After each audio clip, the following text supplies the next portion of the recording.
दोस्तों हैप्पी दशहरा। दशहरे की मेरी तरफ से बहुत सारी शुभकामनाएं आपके लिए। दोस्तों दशहरा फिर मनाया गया। हमने रावण को फिर मारकर जलाया। आखिर रावण को मारकर क्यों जलाया जाता है? ताकि उसका कोई भी अस्तित्व ना रह जाए और वो मिट्टी में, उसके कण मिट्टी में इस कदर मिल जाए कि उसका कोई निशानी ना बचे। तो हमारे श्री राम धर्म के प्रतीक माने जाते हैं और रावण को हम अधर्म का प्रतीक मानते हैं। तो रावण को मार के जलाना ये शिक्षा देता है हमको कि हमेशा धर्म की जीत अधर्म पे होती है और बुराई पे हमेशा सच्चाई की, ईमानदारी की जीत होती है। तो समाज में मैसेज ये जाता है कि हम अपने समाज की बुराइयां को दूर करें और समाज में हम अपने अच्छाइयां लाएं और एक दूसरे के काम आए। दोस्तों समाज हम और आप से ही मिलकर बनता है।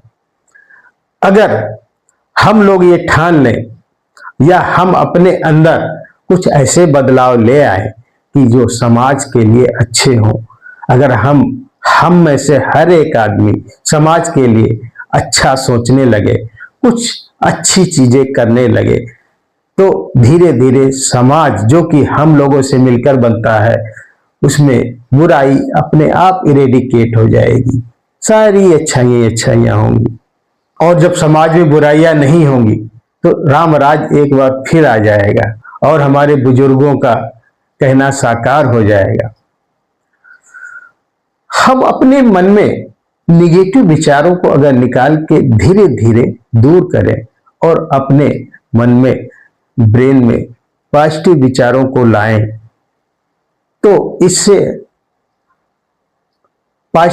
अपने मन में पॉजिटिव विचारों को लाएं और अपने मन को शांत रखें, तो हमारा दिमाग इतना क्रिएटिव है, इसमें इतनी क्रिएटिविटी है कि ये उसमें और भी अच्छी अच्छी चीजें क्रिएट करके हमारे सामने लाएगा और हम समाज के लिए और अच्छा कर सकते हैं। 2024 में हमारी इंडिया में सबसे ज्यादा दान देने वालों, 2024 में हमारे देश की भलाई के लिए दान करने वालों की लिस्ट में नादर परिवार सबसे ऊपर है। 2153 करोड़ रुपए 2024 में इन्होंने दान किए। मुकेश अंबानी परिवार 407 करोड़ का दान दिया देश के लिए। कुमार मंगलम बिरला परिवार ने 334 करोड़ दान दिए देश को, समाज के लिए। गौतम अडानी ने 330 करोड़ का दान दिया और बजाज परिवार ने 352 करोड़ का दान दिया समाज के उत्थान और कल्याण के लिए, ताकि हमारा देश आगे बढ़ सके। तो दोस्तों अब हम लोग अरबपति, करोड़पति या लखपति बाई चांस अगर नहीं है, तो अगर एक स्टूडेंट है या एक सर्विस वाला कामान आदमी है जिसकी 50,000 से लेके 1 लाख तक की सैलरी है, तो अगर स्टूडेंट की जेब में 100 रुपए भी पड़ा हुआ है और उसका दिल है किसी को दान करने का, किसी को देने का, तो वो 10 से 20 रुपए दे सकता है। हाँ, 10 रुपए 20 रुपए इतनी वैल्यू तो नहीं रखता है, लेकिन हाँ नीडी पर्सन को अगर मिल जाए और उसकी जरूरत पूरी हो जाए तो ये बहुत वैल्यूएबल है।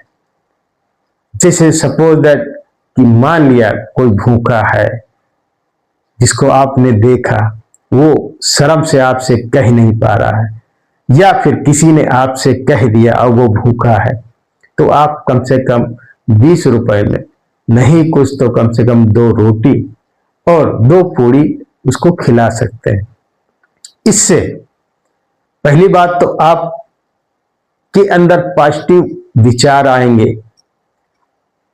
अच्छी फीलिंग आएगी और जो सामने वाला है उससे भी आपके प्रति, आपके लिए पॉजिटिव थिंकिंग आएगी।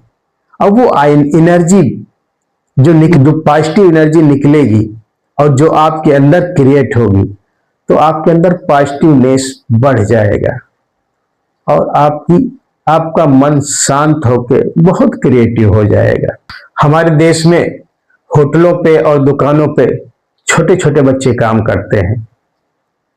अगर हम उनको 10 रुपए 20 रुपए अपनी जेब से निकाल के दे देते हैं तो वो बहुत अच्छा फील करता है, वो ले जाके बच्चा अपने घर पे देगा।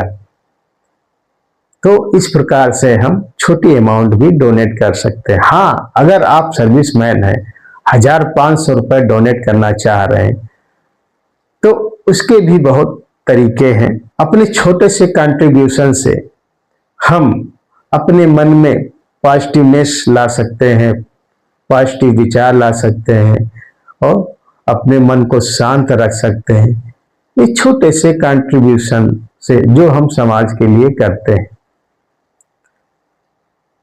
और अगर ऐसे ही हर व्यक्ति जो समाज में आता है, समाज में अगर एक इंसान दूसरे इंसान के काम आ रहा है तो यही सबसे बड़ा धर्म है। और इससे ही हम अपने समाज की बुराई मिटा सकते हैं और अच्छाइयों को अपना सकते हैं।